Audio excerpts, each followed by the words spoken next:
Good morning guys, જય Shri Krishna. Mini જોઈ શકો છો આજે ટિફિનમાં બનાવવાનું છે શાક. શેનું શાક છે? ભરેલ રીંગણા, ભરેલ બટેકા અને સરગવાનું.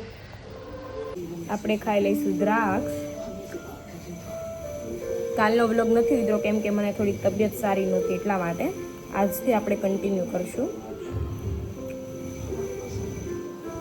હવે તો નકરું ફ્રૂટ જ ખાવું પડશે કેમ કે ગરમી બહુ ચાલે છે, એટલા માટે ફ્રૂટ બહુ હેલ્ધી છે, તો ફ્રૂટ જ ખાવાનું છે.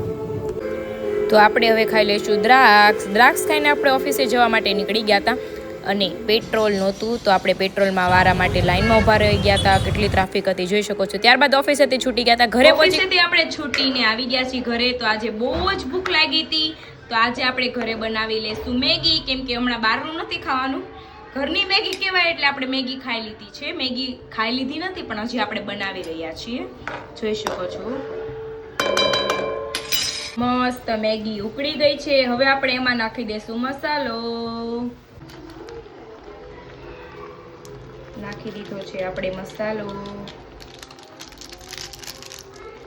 ત્યારબાદ આપણે મસ્ત હલાવી લઈશું.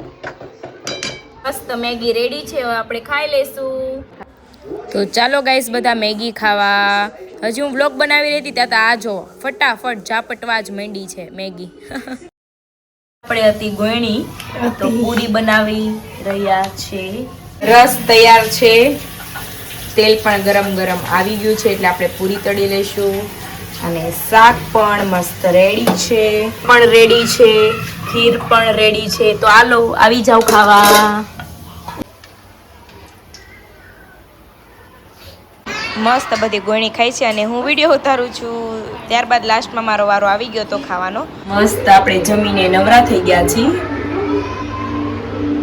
ફ્રીજમાં પડી હતી પેપ્સી, તો આપણે એક ચોરી લેશું. ઠંડુ ખાવાની ના છે પણ આપણે છુપી છુપીને ખાઈ લેવું ગાઈસ. મસ્ત આપણે પેપ્સી પી લેવું. થોડા ઘણા મચ્છર હતા તો મચ્છરને આપણે તબાહી મચાવી દેશું, ધૂમ મારી નાખશું. ત્યારબાદ તરબૂચ સુધારી લીધું હતું. તરબૂચ સુધારીને આપણે ખાઈ રહ્યા હતા તરબૂચ. ચાલો તરબૂચ ખાવા.